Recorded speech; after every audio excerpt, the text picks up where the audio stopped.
Президент Садыр Жапаров 18-20 июльда Сауд Арабиянын падышасы Салман бин Абдулазиз Аль Саудтун чакыруусу менен Борбор Азия булуңундагы араб мамлекеттеринин кызматташтык кеңеши аттуу мамлекет башчыларынын биринчи саммитине катышуу үчүн Сауд Арабия падышачылыгына жумушчу сапар менен барат. Бул тууралуу президенттин администрациясынын тышкы саясат бөлүмүнүн башчысы Муратбек Азимбакиев билдирди. Аталган иш-чаранын алкагында өлкө лидерлери саясий, соода-экономикалык жана маданий-гуманитардык тармактарда региондор аралык кызматташуунун өнүктүрүү маселелерин талкуулашат. Сапардын алкагында президент Садыр Жапаровдун булуңдагы араб мамлекеттеринин башчылары менен эки тараптуу жолугушуулары дагы пландалган. Белгилей кетүүчү нерсе, бул региондордун тарыхында мамлекет башчыларынын ушул форматтагы биринчи саммити деп билдирди Муратбек Азимбакиев.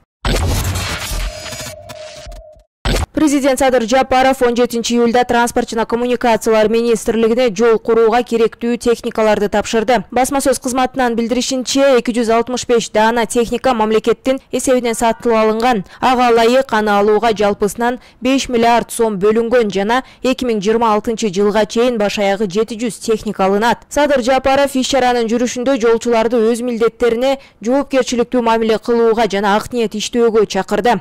Азыркы учурда Кыргызстанга 265 даана техника алып келинди. Анын баарын жол куруу иштери үчүн өткөрүп берип жатабыз. Кудай буйрса, мына азыр бардыгы туш тарапка жолдор жасалып жаткан жакка жөнөп кетет. Албетте жаңынын иши жаңы. Мындай жаңы техникаларга ээ болуу менен жол инфратүзүмүн жакшыртууга жана жол коопсуздугун жогорулатууга мыкты мүмкүнчүлүктөр жаралат деп ишенимдүү айта алабыз. Министрлик алдына коюлган олуттуу максаттарга жетиш үчүн жаңы техникаларды натыйжалуу туура багытка колдонушу кажет.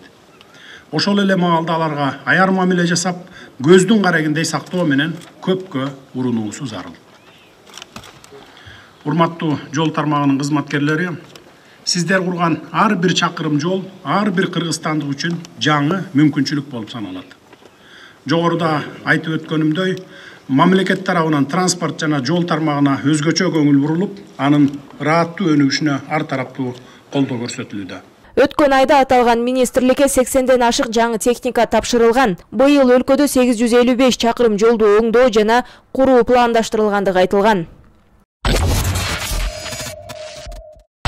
Жогорку кеңештин депутаты Эмилбек Жусупов Эмаком курулуш компаниясындагы батирлерин ала албай жаткан үлүшчүлөргө жооп берди. Жусупов Инстаграмдагы баракчасына курулуш компаниясын башкаларга өткөрүп бергендигин, үлүшчүлөрдүн алданып калганына тиешеси жок экендигин билдирди. Силекке каршы депутат болуп шайлангандан кийин чарбалык, каржылык, курулуш иштерин толук кандуу юридикалык жол менен өткөзүп бергем. Мен тапшырып берген адамдардын көбү жарандарыбыздын укуктарын бузуп, үйлөрдү сатып, каржыларын коротуп, өз кызыкчылыктарына пайдаланып кетиптир деп жазды ал. Жусупов учурда бул боюнча укук коргоо органдарына кайрылып, кылмыш иши козголгондугун жазды. Белгилей кетсек, 14 июлда Бишкекте Эмаком курулуш компаниясынан 2 жылдан бери батир ала албай жаткан бир нече киши маалымат жыйын өткөргөн. Алар аталган үйү бүтпөгөн 1000ден ашык адам бар экендигин айтып чыгышкан.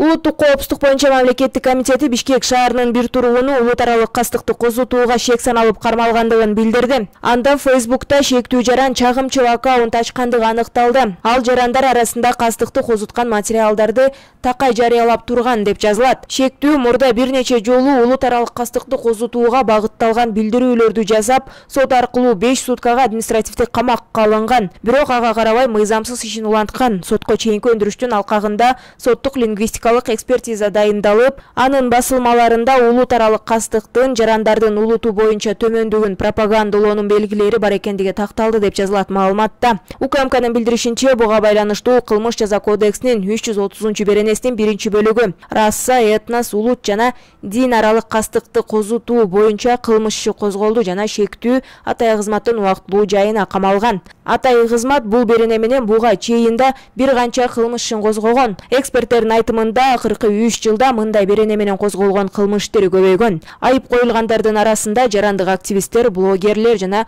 журналисттер да бар. Бүгүн 17 июлда IQ мектебинин бүтүрүүчүлөрүнүн ата-энелери өкмөт үйүнүн алдына чогулушту. Алар президент Садыр Жапаровго билим берүү жана илим министрлигине кайрылуу жолдоп, аттестат маселесин чечип берүүнү талап кылышты. Менин балам ушул IQда окуп, жакшы окуду да. мен деле эметпейт элем, эгер жаман окуганда мындай кылбайт элем да. Просто жүрөгүм ооруп атат да баламачы. Манаска өттү, ОРТны бийик балды алды. Министрге бардык, 8 саат күттүк министрди. Чыкпай койду. Мына конкреттүү эме жооп болбой атат да бизгечи. Билим деңгээли жетишпейт дейт, жок. Билим деңгээли жетишпесе, эгер эметсе каласа алсын жаңыдан экзамен. Буга чейин ошо министрликке барганбыз, жооп болбоду. Аргасыз ушул Садыр Нуркожоевичке келдик. Үнүбүз ошолго гана жетет го деп. Садыр Нуркожоевич гана бүтүрүп берет бул нерсеничи. Башка акыбалыбыз деле калбады, бара турган жерибиз деле калбады. Мектеп болсо көрсөтүп атат лицензиясын. Бардыгын көрсөтүп атат. Ошол биздин башка эмебиз калбады да.